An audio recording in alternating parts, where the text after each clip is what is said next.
Bien, bonsoir tout le monde. J'espère que vous êtes bien installés sur les fauteuils. Alors, on va parler inclusion en entreprise, levier pour le bien-être collectif et la performance. Je me tourne vers vous, Guillaume Robic. Vous avez un lien avec CarePap aussi. Je crois que vous avez écrit un livre aussi. Et si vous avez regardé dans vos sacs, vous avez peut-être vu un livre avec marqué Guillaume Robic dessus. Je crois que c'est vous qui l'avez écrit. Guillaume, quel est le lien que vous avez avec CarePap? Je vous le confirme, c'est bien moi qui l'ai écrit. Mon lien avec CarePap, c'est plusieurs mois à CarePap. C'est surtout la chance d'avoir été remis sur pied à CarePap. Je tiens à vous remercier, Pascal, chère Caroline également, d'organiser cette soirée. Et j'ai la chance ce soir d'être un témoignage vivant du miracle CarePap. Je mesure cette chance-là en tout cas. Et merci aux équipes médicales qui sont présentes de me permettre d'être debout devant vous ce soir. Mon lien avec CarePap, il est tout simple. En fait, j'ai eu un parcours un peu fulgurant, pas fulgurant, mais vous verrez dans mon livre si vous le lisez, je dis un peu que j'étais en mise en orbite sociale avec mes études, avec un parcours à Paris, dans la culture. Et avant CarePap, en fait, je suis directeur de la Fashion Week. Je suis directeur délégué de la Fédération de la haute couture et de la mode pendant 5 ans. Des périodes un peu compliquées avec la crise sanitaire, etc. Puis j'ai un AVC à la fin de l'année 2021 qui normalement aurait dû me tuer.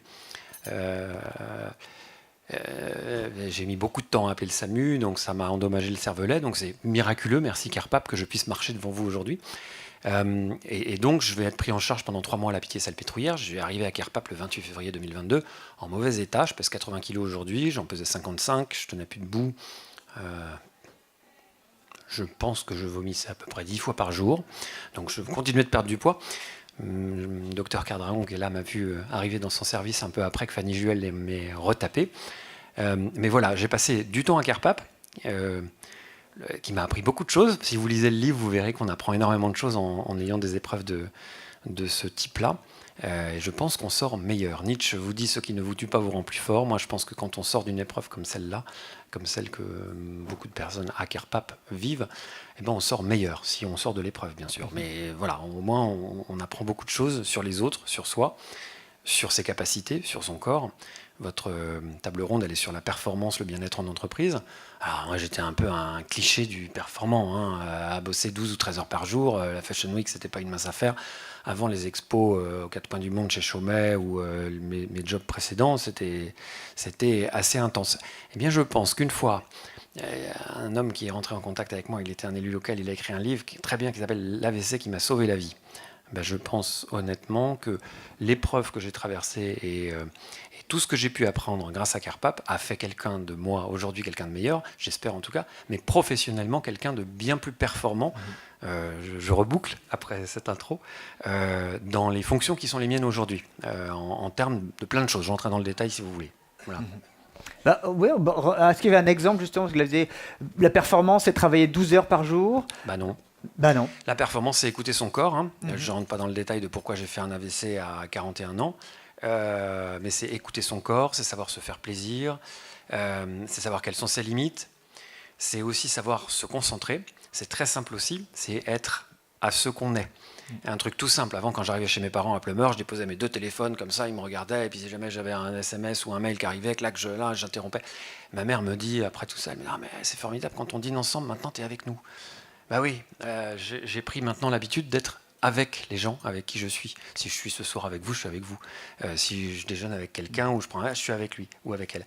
Ben, c'est la même chose dans les tâches du travail. Moi, j'étais devenu une espèce de chef d'orchestre marionnette avec 40 dossiers à faire à la fois. Je me rappelle qu'à la Fashion Week, je faisais 3 réunions en une. J'en avais une en visio, une dans mon bureau, et puis j'envoyais des textos en même temps. Ne faites jamais ça.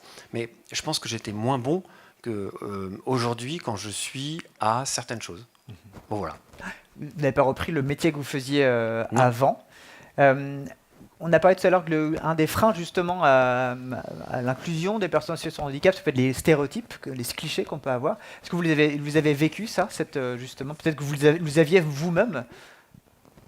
Moi, j'avais pas de stéréotypes parce que j'ai eu la chance, quand j'étais plus petit, vous le verrez dans le livre, d'avoir à la table de mes parents une lingère de CarePap, un aide-soignant de CarePap, et qui m'expliquait quel était leur métier. Alors pour moi, CarePap, c'était magique. Il y avait des grands murs, j'allais à la plage à côté, et je savais que derrière ces grands murs, on refaisait marcher les gens. qui ne marchait plus. Alors, les Bretons, moi je suis un peu superstitieux, les druides, les corrigans, bon, Carpap c'est magique. Bon, il n'y a que des druides des corrigans à Carpap. Non, il y en a d'autres, mais en tout cas, j'avais pas de stéréotypes. En revanche, moi j'ai vu les stéréotypes, évidemment. Ah pardon, mais j'étais au sommet, pardonnez-moi de la métaphore d'une pyramide, pas du tout, j'ai pas pris la grosse tête, alors là, mais du superficiel d'une certaine façon, de l'apparence. Ou l'habit fait le moine, je vous l'ai écrit dans le livre. Et donc, c'est évident, hein, les stéréotypes, il y en a certains. Et vous voyez que Carpap, regardez-moi, ils ont fait un boulot génial, parce que si je ne vous disais pas ce qui m'est arrivé, personne ne le sait. Voilà. Donc, en revanche, des gens m'ont dit, des gens très avisés, attention, les gens ne vont pas te voir comme quelqu'un qui revient d'une bataille très dure. Tu ne vas pas être vu comme le warrior, tu vas être vu comme celui qui a eu un problème. Tu vas être vu comme un handicapé. Tu vas être vu comme celui à qui il y a eu un gros problème. Et on vit dans un monde dans lequel on ne veut pas être proche du problème, on est persuadé que le problème, on va l'attraper si jamais on a... Bon, tout un tas de stéréotypes un peu difficiles. Dans le monde professionnel, dans le monde social aussi, c'est un autre sujet, mais quand il vous arrive un truc un peu dur, quand on est entre la foire et le fromage et qu'on discute de tout, des week-ends et machin, et qu'on raconte, pouf, on plombe l'ambiance. Et donc... ça nous oblige, dans la place dans laquelle on est, et collectivement, quand on y est confronté, évidemment, à avoir une attitude différente et positive. En tout cas, oui, les stéréotypes, malheureusement, il y en a encore un certain nombre. Merci. Guillaume, je me tourne vers vous, docteur Claire Palayer. Vous êtes médecin-chef du service de réadaptation et d'insertion sociale et professionnelle du centre de Carpap. Oui, il est ouvert. Vous intervenez donc auprès des patients pour le retour ou le maintien dans l'emploi. Comment ça se passe concrètement? Quelles sont les actions que vous menez auprès de ces patients? Alors, je ne suis pas tout à fait chef de service parce qu'on est deux médecins. Vous êtes co-chef. Voilà, et qu'en fait, on est surtout sur la coordination. Donc, effectivement, moi, je travaille au sein du service de réadaptation et d'insertion socio-professionnelle à Carpap. C'est un service où, en fait, il y a plein de secteurs.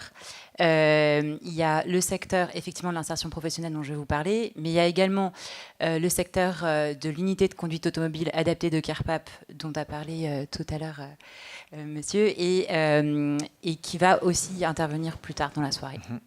Donc ça, c'est un premier aspect. Il y a également l'espace de mobilisation professionnelle précoce dont on vous parlera également plus tard. Et il y a les assistantes sociales qui sont également une grosse partie du service et qui travaillent dès le séjour initial du patient. Et ensuite, donc, il y a l'équipe d'insertion professionnelle et l'habitat que j'allais oublier. Donc en fait, on prend en charge le patient dès le début sous tous ces aspects avec lui en partenariat pour permettre d'une part la sortie de l'établissement, mais également l'élaboration d'un nouveau projet de vie ou arriver à pérenniser son projet de vie antérieur en fonction de son état. Et donc l'insertion professionnelle, effectivement, c'est une unité dans ce service. Elle dépend du dispositif Comète France, dont je salue, comme l'a fait Mme Marinck tout à l'heure, donc le président, le docteur Le Guillette, et Mme Picard, qui est la directrice. Et qui donc a été fondée il y a maintenant plusieurs années, en 1992, avec 6 établissements fondateurs, dont Carpap, et aujourd'hui il y a 44 unités en France, avec environ une centaine d'établissements partenaires. Donc l'objectif de cette association, et je vais venir un petit peu au sujet de la question, c'est vraiment de commencer à travailler avec le patient son projet de vie, y compris sur le plan professionnel, dès la prise en charge initiale. Pour ça, on a un travail qui est pluridisciplinaire, où on va avoir des professionnels dans le cadre du travail qui vont travailler en partenariat avec les rééducateurs et le patient pour ce projet-là.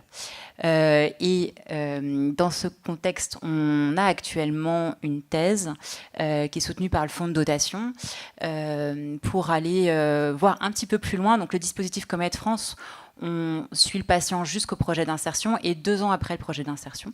Et puis après, il y a encore plein de péripéties parfois.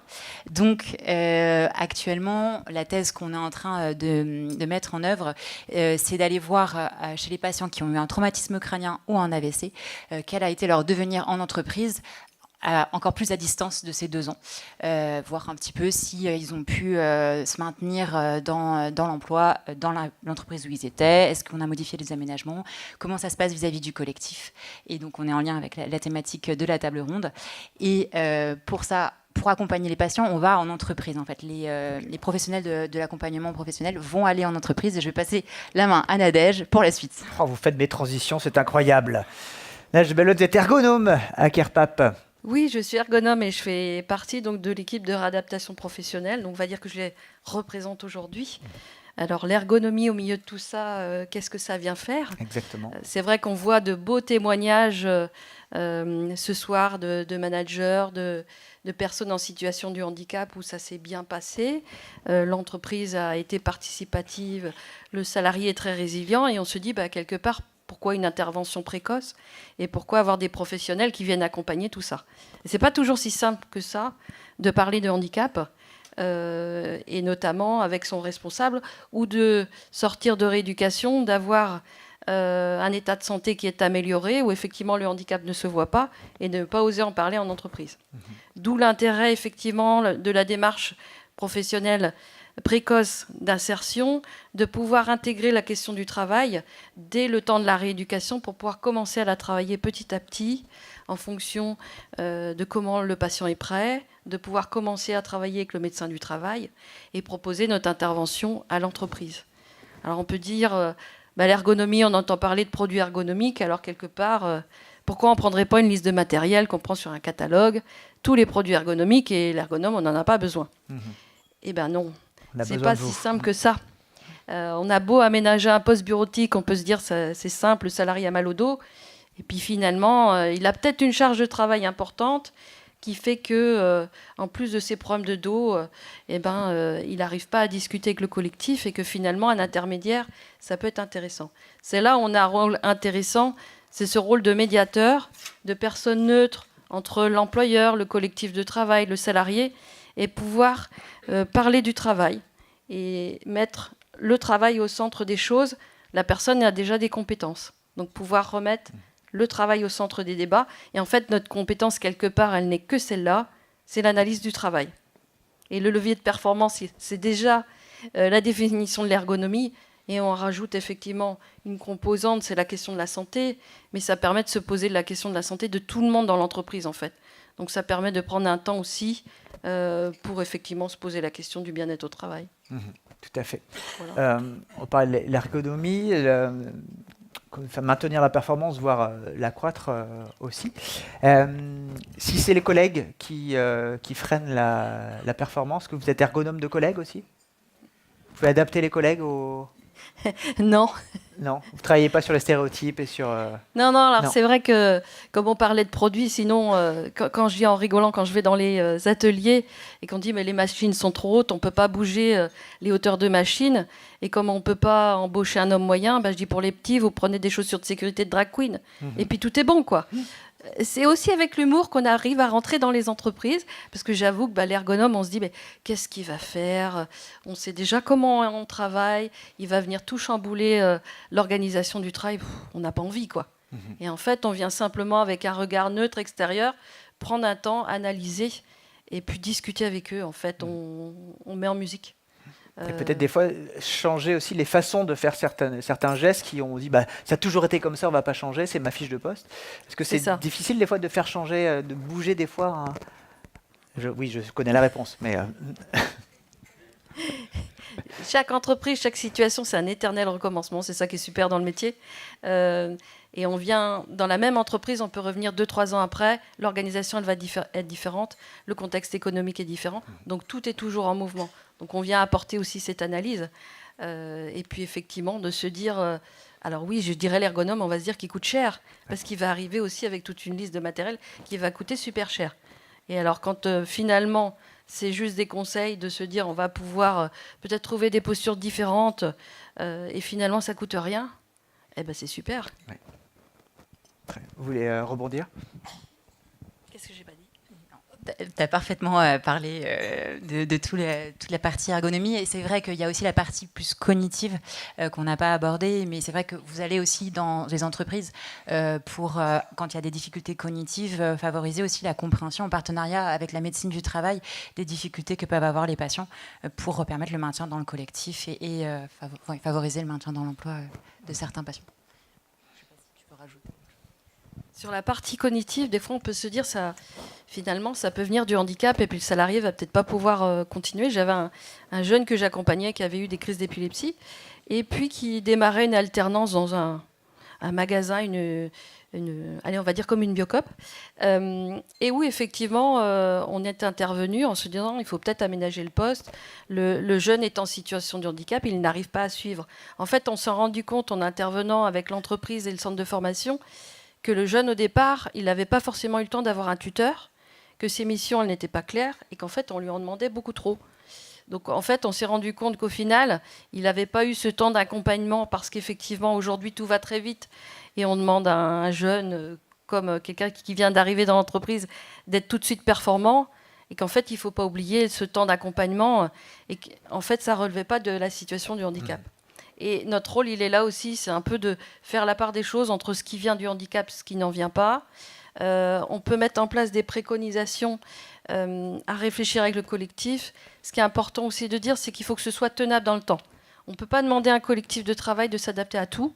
Il faut pouvoir trouver des aménagements raisonnés et raisonnables, tant en termes de matériel que d'organisation du travail. Il faut que tout le monde s'y retrouve, y compris le collectif de travail, et ça, on y fait très très attention.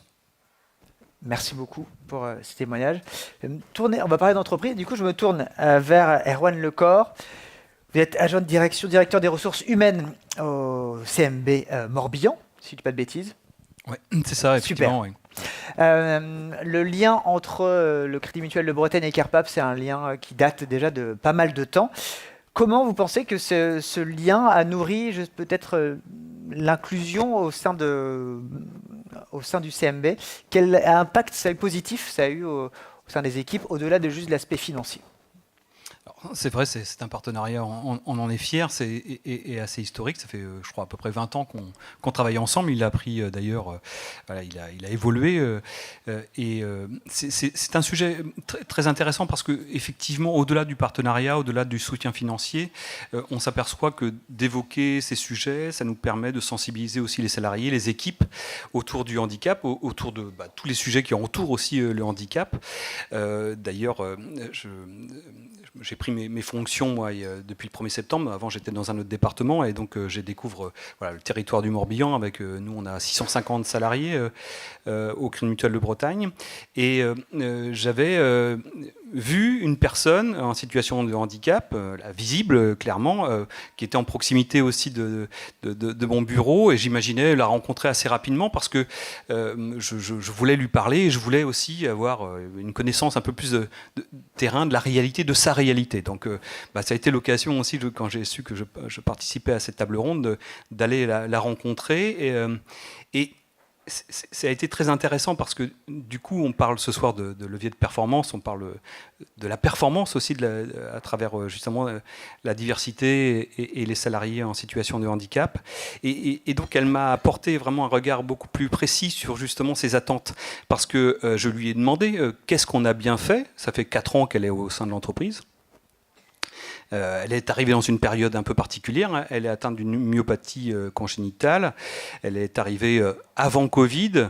Le Covid est arrivé. Elle est en alternance. Elle a été obligée, était contrainte évidemment d'être confinée.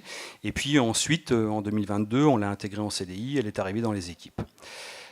On lui a trouvé du travail. Je lui ai demandé, est-ce qu'on vous a bien accueilli? Et donc, elle a eu le sentiment d'être parfaitement accueillie. Très bien, parfait. On a trouvé les situations, on a fait du sur-mesure, etc. Mais finalement, c'est plus son attente. Et c'est là où je fais référence aussi à ce que tu disais tout à l'heure, Eric, c'est que ce qui importe aujourd'hui, c'est qu'elle puisse s'épanouir dans l'entreprise et qu'elle puisse construire un projet professionnel, qu'elle puisse avancer dans sa carrière. Et le premier levier de performance pour moi, c'est de faire en sorte, nous, employeurs, de se préoccuper de son talent et de son épanouissement dans l'évolution de sa carrière. Et c'est ça qui est assez essentiel et qui nous porte aujourd'hui, c'est de considérer que la personne en situation de handicap, c'est d'abord un salarié avec un projet professionnel, avec des qualités, et que évidemment, on doit essayer de faire en sorte qu'elle donne le meilleur d'elle-même pour justement qu'elle soit performante pour l'entreprise. Et ça, vous sentez que ça infuse dans le reste de l'entreprise, au sein des équipes des différents services? C'est comme sur un grand groupe implanté en Bretagne, mais qui a des résidences nationales aussi. Vous sentez ça, cette diffusion de l'esprit inclusif? Je crois que les partenariats, comme celui que nous avons avec Carpap aussi, participent à la sensibilisation parce qu'on en parle beaucoup. On fait en sorte aussi que grâce à ce partenariat, on puisse envisager des animations, faire en sorte aussi de créer des événements particuliers. Quand j'évoquais à l'instant aussi cette personne qui évolue dans l'entreprise depuis 4 ans, elle va, dans notre modèle, travailler dans différents endroits aussi, travailler d'agence en agence, peut-être revenir en direction départementale, et à chaque fois ça sensibilise. Je réfléchissais à ça aussi, c'est que c'était une question que je lui posais, c'était est-ce que les équipes, elle avait l'impression aussi d'être bien accueillie, est-ce qu'il y avait une écoute particulière, etc. Je suis persuadé que quand on a une personne en situation d'handicap au sein d'une équipe, ça aussi développe l'intelligence émotionnelle, j'en suis persuadé, parce qu'il y a plus d'écoute, il y a plus de solidarité qui est générée, et donc aussi c'est un levier de performance. Donc à travers cet exemple-là que je nomme, mais à travers aussi toutes les actions qu'on mène, on voit bien que cette question-là se développe progressivement et que les équipes sont plus sensibilisées à l'inclusion et à toute l'inclusion et sont nombreuses. Oui, pas forcément juste sur les personnes en situation de handicap, mais au sens large, sur les différences au sens large. Alors, moi, je suis dans une fonction RH depuis quelques années maintenant, et j'ai bien vu comment on a évolué.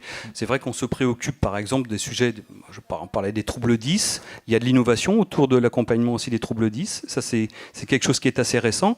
On parle souvent du volet innovation du fonds de dotation, on en parle, et on voit bien que ça se traduit après par des actions particulières et aussi on est plus attentif aux signaux faibles parce qu'on parlait tout à l'heure des handicaps invisibles également. Et je crois que les managers sensibilisés vont prêter attention aussi et ça nous amène à apporter des solutions nouvelles et je trouve que ça sert aussi à ça. Merci. Guillaume, est-ce que ça vous fait écho à ce que vous vivez, votre parcours, ce qu'a raconté Erwan? À moi, oui, évidemment. Le bouquin que j'ai écrit, je voulais l'intituler « Le temps de l'autre ». Parce que, mais moi, dans la situation en tout cas dans laquelle que j'ai vécu, à Carpap, qui est quand même une pépite, hein, on est là à un dîner de fundraising, je nous encourage collectivement à tous soutenir cette pépite. Croyez-moi, qui ai vu d'autres établissements de santé, on a un trésor, sachons en prendre soin. Et donc, à Carpap, moi j'ai découvert une équipe médicale incroyable, j'ai découvert un lieu incroyable, c'est quand même, je ne sais pas si tout le monde le figure, mais toutes les chambres et tous les ateliers pour les patients ont vue sur mer. Mesdames, messieurs, la directrice, les administrateurs, vous avez vu sur le parking, c'est quand même pas commun, un endroit où le patient est au centre vraiment. Et donc, je vais à l'essentiel, je suis fort en digression. Équipe médicale formidable, lieu incroyable, mais des patients aussi incroyables. Et c'est ça l'alchimie magique de Carpap, c'est que vous avez des soignants qui prennent soin de vous, très bien, vous avez les patients qui prennent soin de vous, parce qu'il y a une espèce d'alchimie dont seul vous avez le secret druidique, qui est de faire en sorte que les gens prennent soin d'eux. Et le bouquin Le temps de l'autre, parce que moi j'ai appris l'empathie dont vous parlez. On apprend un temps différent, on apprend aussi à écouter l'autre, à l'accueillir, pas à faire le scan de son allure, d'où il vient ou quoi. À Carpap, et dans ces épreuves dont je vous parlais, on est tous là, moi j'y suis plus, mais lorsque j'y étais, on savait que tous ceux qui étaient là avaient un morceau de vie à récupérer, avaient un morceau de leur autonomie à récupérer. Donc peu importe quel morceau on a à faire, chacun fait son morceau, et on apprend en effet beaucoup plus, je trouve, dans l'épreuve, l'équipe, l'esprit d'équipe, l'empathie dont vous parliez. Alors après, là je vous dis, celui qui a été dans le système, il y a un vrai travail de pédagogie, et si on est là tous ce soir, c'est que je pense que tout le monde en a conscience, à faire sur ceux qui n'ont pas vécu ça, et qu'ils sachent tirer aussi tous les bénéfices, tous les enseignements de ceux et celles qui ont passé ces chemins-là, qui ont beaucoup, je pense, à leur apprendre et à leur donner. Oui. Merci, Guillaume. On poursuit la table ronde et je me tourne vers Léonard et Baman. Je vous présente tous les deux parce que je crois que vous avez une histoire commune à nous raconter. Léonard Barbu, vous êtes chef de projet mécénat pour la Fondation d'entreprise nationale Banque Populaire. Et Baman Yazanpana, vous êtes producteur, réalisateur et directeur des structures Vision Réalité et Cinéblind. Léonard, on parle là. Ah oui, on va vous passer un micro quand même. Est-ce que vous pouvez nous parler un peu de la Fondation Banque Populaire? Quelles sont les différentes activités qui sont menées? Oui, Romain. Alors, donc, la Fondation Banque Populaire, la Fondation nationale Banque Populaire, a été créée en 1992 et c'est l'instrument du mécénat des 14 banques populaires et de leurs sociétaires. Et elle intervient à 3 niveaux, dans 3 domaines, la musique, le handicap et l'artisanat d'art. Et sa particularité, c'est qu'elle soutient uniquement des personnes physiques, des individus. Et donc tous ces projets, en fait, ils sont assez variés, c'est-à-dire que dans la musique, on va soutenir par exemple des instrumentistes, généralement de jeunes instrumentistes qui sortent des hautes écoles de musique et qui ont besoin de ce coup de pouce pour lancer leur carrière. Ça peut être des duos, des trios, des quatuors, mais également des compositeurs.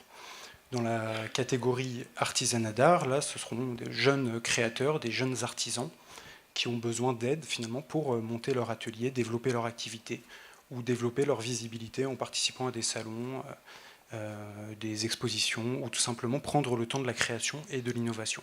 Et dans la partie qui nous intéresse, donc le domaine du handicap, là les projets sont beaucoup plus variés, ce sont des projets de vie et donc ça peut être de la création d'entreprises, de la reconversion, de la formation, l'adaptation de postes de travail, des projets de création artistique aussi, des projets sportifs.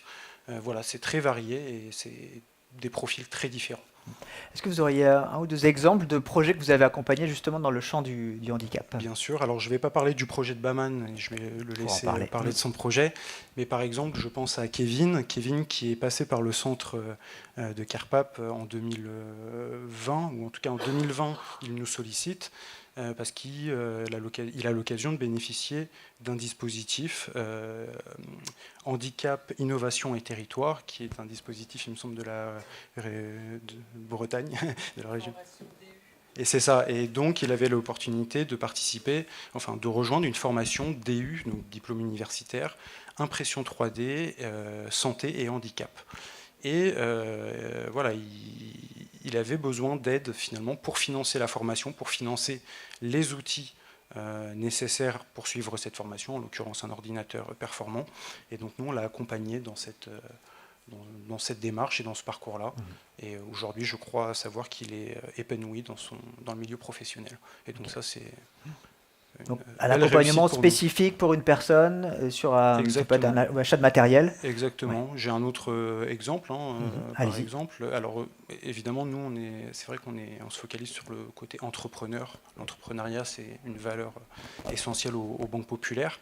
Et donc, je pense à Laura Villarbu, qui était dans le domaine de la communication, qui présentait un handicap visuel, qui a fait toute sa formation et qui finalement s'est confrontée à la dure réalité du travail et elle n'a pas trouvé d'emploi. Et donc elle a décidé de se reconvertir et de se réorienter vers la psychologie. Elle nous sollicite, donc elle fait toute sa formation et elle nous a sollicité pour le diplôme de second cycle en tant que psychopraticienne et elle souhaitait donc financer cette formation et en parallèle ouvrir son cabinet. Les membres du jury, et c'est là où je voulais en venir aussi, c'est qu'en fait, les membres du jury, comme Pascal par exemple, ici présente, sont de bons conseils. Je veux dire, ils ne vont pas la lancer dans le grand bain si ils ne la sentent pas prête. Et donc ils lui ont dit, bah voilà, poursuivez votre formation, allez au bout. Faites des formations complémentaires si vous en avez l'envie et si vous en ressentez le besoin. Et dans un second temps, on vous accompagnera pour ouvrir votre cabinet. Et c'est exactement ce qui s'est passé. Et 2 ans plus tard, elle nous recontacte en nous disant « Ouais, en fait, vous aviez raison, j'étais pas prête, j'avais besoin encore de me former. » Et finalement, aujourd'hui, elle est prête et elle est praticienne. Donc D'accord. Donc ouais, tout est pondéré, il y a un suivi sur Exactement. un temps. En fait, c'est un accompagnement effectivement financier qui est sur la durée, puisqu'en fait, on attribue des bourses financières de 1 000 à 15 000 euros en fonction des projets. Et c'est des bourses qui sont reconductibles. Donc il y a un vrai suivi, un vrai accompagnement, et on a une vraie relation de proximité avec nos lauréats. Et ça nous permet finalement de les accompagner de la meilleure des manières et de leur permettre de s'épanouir professionnellement. Est-ce qu'on doit ouvrir un compte à la Banque Populaire? Pour être lauréat, pas forcément. Pas Il y a forcément, aucune c'est pas... obligation. D'accord. Aucune obligation. CMB aussi, hein, évidemment. J'ai une question pour vous, Léonard, mais avant ça, je vais me tourner vers Baman. Baman, je te tends le micro. Merci. Baman, vous êtes producteur-réalisateur. Est-ce que vous avez un parcours particulier? Est-ce que vous pouvez nous raconter votre parcours qui vous mène de l'Iran jusqu'ici, ce soir, à Lorient? Question écrite par Pascal. Alors, de l'Iran à l'Orient, évidemment, c'est trop loin. Du coup, ça prend beaucoup trop de temps si je veux tout raconter. J'ai quitté l'Iran en 2019, étant voyant. En 2020, j'ai été bloqué en Grèce et j'ai commencé à perdre la vue de mon seul œil restant, l'œil droit. Et un an après, en fin 2020, je suis arrivé en France avec, je dis à chaque fois en rigolant, avec une demi-œil, la moitié d'un œil. Et ici, quand je suis arrivé, j'étais en train de perdre la vue. Je connaissais même pas un mot de français. J'étais obligé à m'adapter à tout, à une nouvelle culture, à une nouvelle vie, mais en sachant que j'espérais de pouvoir rester malvoyant. Mais malheureusement, en 2022, j'ai perdu le reste, le moitié qui me restait.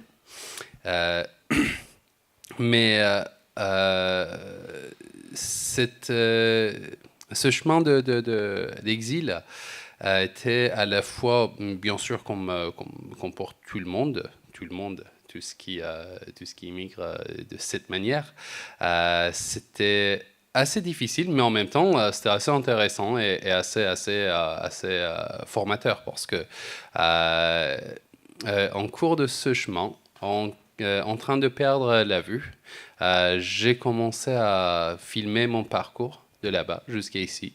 Et ici aussi, de continuer à m'adapter et filmer cette adaptation, malgré les difficultés qui existaient. Et puis, ça a devenu un projet professionnel, un projet de vie qui a été soutenu cette année, justement, en 2025, par la Fondation Banque Populaire, et qui m'a amené ici, parce que j'ai été sollicité pour intervenir ce soir par la Fondation. Du coup, je crois que j'ai raconté de l'Iran jusqu'à l'Orient. Ouais.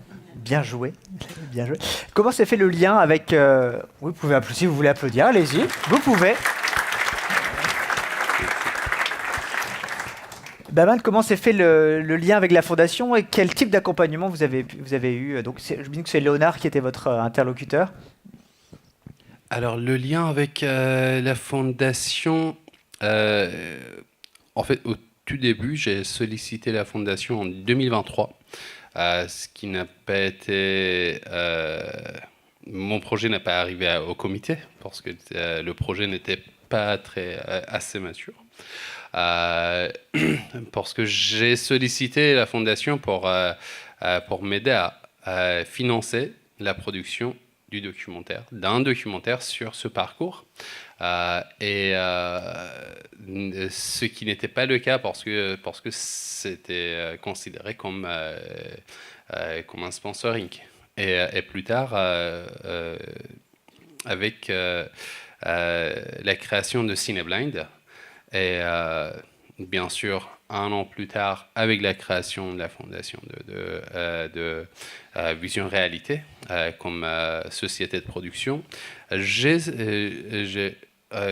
recommencé à faire le même dossier, mais cette fois-ci pour équiper un studio de production, ce qui a été le cas, ce qui a été accepté pour financer les équipements d'un studio de production qui est justement adapté à mes besoins en tant que créateur, d'abord en tant que réalisateur, producteur du documentaire. Du coup, tout ce qui était nécessaire pour filmer un documentaire, mais aussi adapté à mes besoins du regard de handicap. Ça veut dire les caméras avec les lecteurs d'écran qui me permettent de filmer par moi-même, de faire tous les paramétrages de mes scènes, de mes cadres, et et pouvoir filmer avec un peu d'imagination, un peu en mélangeant les outils avec les téléphones, etc. Mais voilà, ce qui m'a permis d'acheter presque plus de la moitié des équipements dont j'avais besoin. Et grâce à ce soutien, il me semble que votre documentaire est terminé et qu'il a une vie. Vous étiez en festival, je crois, la semaine dernière. Oui, ce documentaire était en cours de production. Et comment il s'appelle d'ailleurs le documentaire? On sait qu'on n'a pas dit le nom.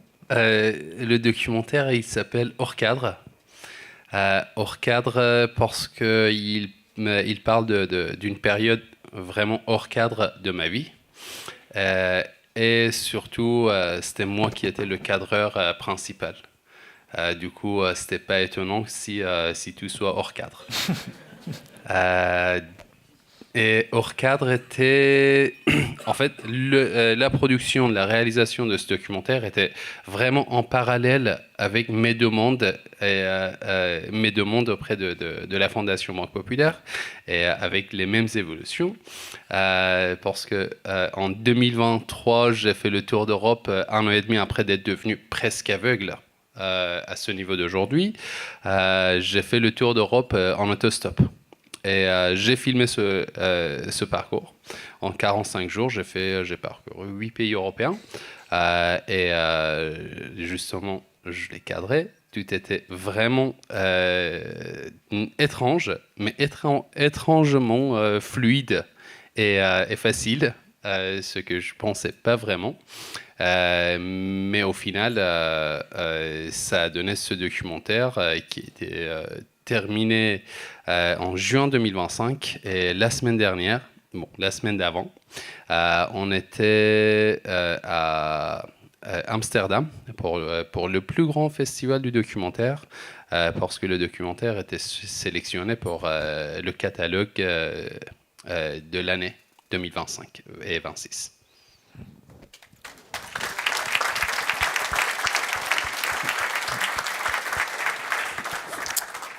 Merci beaucoup, Baman. Je me retourne vers vous, Léonard. Et vous pourrez rebondir là-dessus pour terminer cette table ronde. Léonard, s'il y avait un argument pour convaincre peut-être des dirigeants, des chefs d'entreprise, chefs d'entreprise, ça serait quoi? Est-ce que vous aurez pour convaincre à dire, OK, en fait, l'inclusion, ça peut vous apporter énormément et pas juste faire une bonne action et avoir votre quota RQTH? Non, mais effectivement, on en a parlé aussi beaucoup tout à l'heure, mais l'inclusion, c'est quand même un gage de performance. Je m'explique, c'est qu'en fait, considérer un salarié, lui apporter une certaine, enfin lui vouer une certaine crédibilité, l'écouter, le considérer tout simplement en tant que tel, c'est motivant, je pense, et c'est stimulant, c'est encourageant, et tout ça, ça ne peut que apporter une bonne performance, en tout cas du salarié. Merci. Merci beaucoup, Léonard. Vous voulez rebondir, docteur? Moi, je voulais revenir sur ce que vous avez dit tout à l'heure, que Carpap, c'était formidable. Mais en fait, c'est un peu pour revenir sur ce que vous dites aussi. Nous, notre moteur, c'est les patients. Et en fait, c'est eux qui nous permettent de donner aussi au quotidien. Et s'ils n'étaient pas là, on n'aurait pas la même motivation, probablement. Donc, c'est aussi un facteur de levier pour Carpap.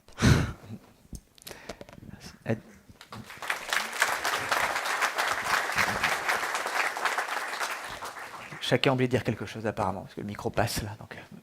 Une personne en situation de handicap, c'est une personne engagée qui est passée par tout un parcours et qui, dans l'entreprise, va donner, continuer à donner son engagement, va le transmettre aux autres.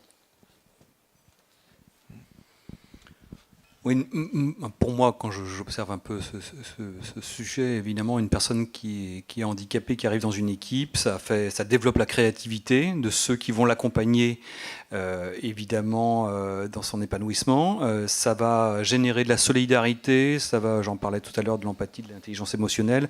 On va être plus à l'écoute, attentive à elle, mais du coup, certainement plus aux autres aussi.